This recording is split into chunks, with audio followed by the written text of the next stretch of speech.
नमस्कार, मी राहुल आणि तुमचं माझ्या कुकिंग डायरीज विथ राहुल या चॅनलमध्ये सहर्ष स्वागत. आज आपण फक्त एक वाटी रव्यापासून 1 किलो गुलाबजाम कसे बनवायचे हे पाहणार आहोत. हे गुलाबजाम तुम्ही घरी एकदा नक्की ट्राय करा. यानंतर मार्केटमधून गुलाबजाम आणून खाणं तुम्ही बंद कराल. चला तर मग रेसिपीला सुरुवात करूयात.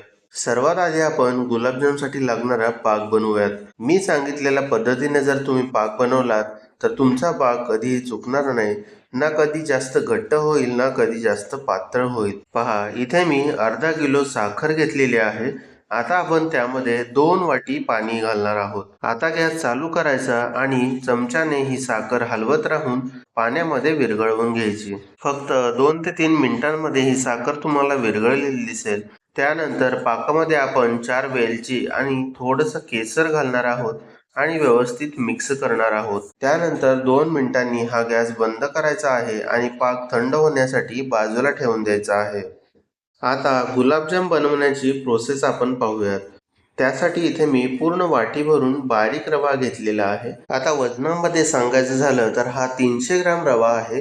त्यानंतर आपण या रव्यामध्ये अर्धी वाटी मिल्क पावडर घालणार आहोत. आता हा रवा आणि मिल्क पावडर मिक्सरला शक्य होईल तितकं बारीक वाटून घ्यायचं आहे.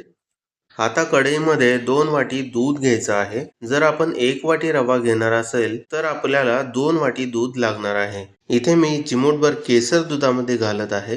केसर पूर्णपणे ऑप्शनल आहे, तुम्ही घातलं नाही तरी चालेल. केसर घातल्यानंतर दुधामध्ये 3 चमचे तूप घातलेलं आहे. आता गॅस चालू करायचा आहे आणि दूध छानपैकी उकळवून घ्यायचं आहे. आता दुधाला छान उकळी आलेली आहे.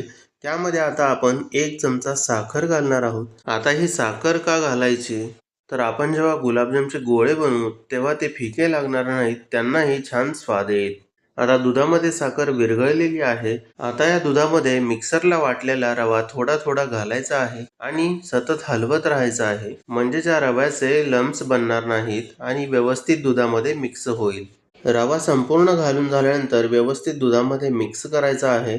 रवा घालून झाल्यानंतर मिश्रणाचा घट्ट गोळा तयार झाला तर अजून 1 वाटी दूध आपण घालू शकतो. हे मिश्रण 2-3 मिनिट छान शिजवून घ्यायचं आहे. 2-3 मिनिटांनंतर अशा प्रकारे मौसूद मिश्रण आपलं तयार होईल. आता हे मिश्रण आपण एका भांड्यामध्ये काढून घेऊ आणि 1 ते 2 मिनिट याला कोमट होऊन देऊयात. हे मिश्रण पूर्ण थंड करायचं नाहीये. गरम असतानाच आपण या मिश्रणाचे गोळे बनवणार आहोत. त्यामुळे फक्त हाताला चटका बसू नये इतपत थंड करायचं आहे. आता या मिश्रणामध्ये आपण 1 चमचा मैदा आणि अर्धा चमचा बेकिंग पावडर घालणार आहोत. त्यानंतर हे मिश्रण 2-3 मिनिट चांगलं मळून घ्यायचं आहे. बेकिंग पावडर आणि मैदा मिक्स होईल इतपत मळून घ्यायचं आहे. आता या मळून घेतलेल्या मिश्रणाचे आपण छोटे छोटे गोळे बनवूयात. गोळे बनवताना या गोळ्यांना एकही छिद्र राहायला नको. जर या गोळ्यांना छिद्र राहिली तर हे तळताना फुटू शकतात. पहा, अशा प्रकारे मध्यम आकाराचे गोळे बनवून घ्यायचे आहेत. आता उरलेल्या मिश्रणाचे सुद्धा असेच मी गोळे बनवून घेतलेले आहेत. फक्त 1 वाटी रव्यामध्ये आपण अशा प्रकारे 30 ते 35 गोळे बनवलेले आहेत. आता आपण हे गोळे तळून घेऊयात.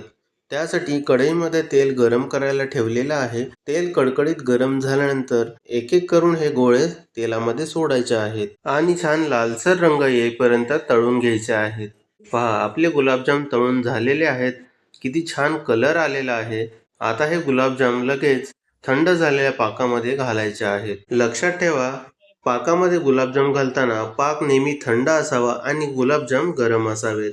पहा, आपले हे गुलाबजाम तयार आहेत.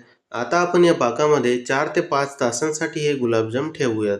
4 ते 5 तासांनंतर हे गुलाबजाम खाण्यासाठी तयार आहेत. तुम्हाला ही गुलाबजाम बनवण्याची रेसिपी कशी वाटली ते कमेंट करून नक्की सांगा आणि माझ्या चॅनलला सबस्क्राईब नक्की करा. भेटूयात अशाच एका नवीन रेसिपी सोबत. धन्यवाद.